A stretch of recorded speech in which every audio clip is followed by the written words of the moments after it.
सूरज की हल्की किरणें वृद्धाश्रम की खिड़कियों से झांक रही थीं। ठंडी हवा में एक अजीब सी चुप्पी थी जो वहां रहने वाले बुजुर्गों के मन की उदासी को प्रतिबिंबित कर रही थी। उन्हीं में से एक थे श्याम बाबू। उम्र लगभग 78 साल, सफेद बाल, गहरी झुर्रियों वाला चेहरा, पर आंखों में अब भी एक चमक थी, अनुभवों की, यादों की। श्याम बाबू कभी एक जाने माने स्कूल में अध्यापक हुआ करते थे, विद्वान, सज्जन और अनुशासित। उनकी पत्नी माया देवी के साथ जीवन सुंदरता से भरा हुआ था। 2 बेटे अजय और विजय, जिन्होंने बड़े होकर अच्छे पद प्राप्त किए और शादी के बाद विदेशों में बस गए। समय के साथ श्याम बाबू रिटायर हो गए और कुछ वर्षों बाद माया देवी भी उन्हें छोड़कर चली गईं।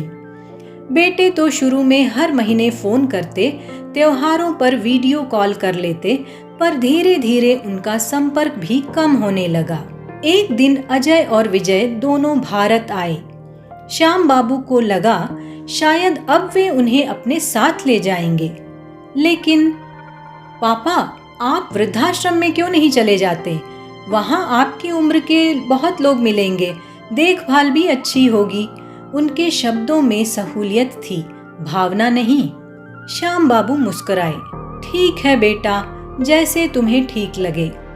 और इस तरह से वे आ गए स्नेहधाम वृद्धाश्रम में। वृद्धाश्रम में आकर श्याम बाबू ने खुद को खोया नहीं। उन्होंने वहाँ के वातावरण को अपनाया, दूसरों को पढ़ाना शुरू किया। किसी को गीता सुनाई, किसी को कविताएं सुनाई और धीरे धीरे सबके प्रिय बन गए। राधाबाई, जो हर वक्त रोती थीं, अब उनके साथ बैठकर रामायण सुनती थीं।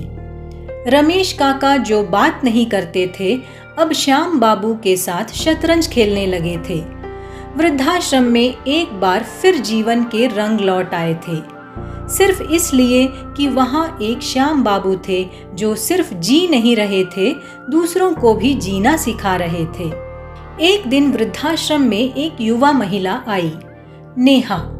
वह समाजशास्त्र की छात्रा थी और वृद्धाश्रम में शोध करने आई थी।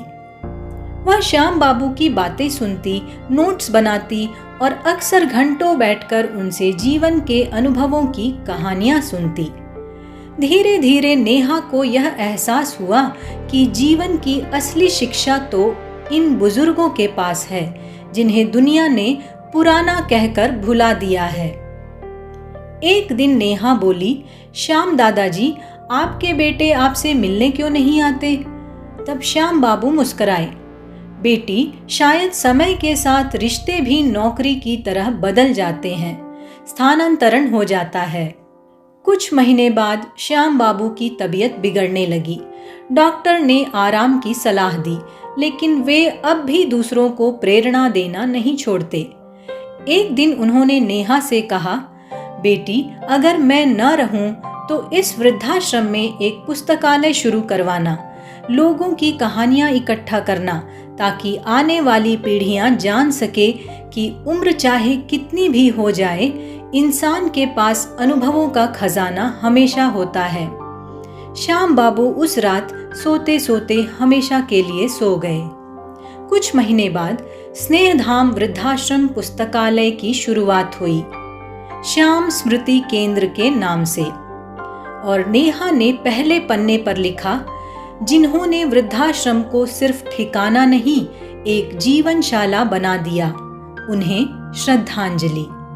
तो दोस्तों, यह कहानी बताती है कि उम्र चाहे कितनी भी हो जाए, जीवन में उद्देश्य और सेवा की भावना बनी रहे तो अकेलापन भी एक समुदाय बन सकता है। वृद्धाश्रम एक गंतव्य नहीं, एक नई शुरुआत हो सकता है। बस कोई श्याम बाबू जैसा हो जो जीना जानता हो और दूसरों को भी जीना सिखाना जानता हो। मिलते हैं अगली बार एक और नए उपयोगी वीडियो के साथ। धन्यवाद। प्रसन्न रहिए, स्वस्थ रहिए।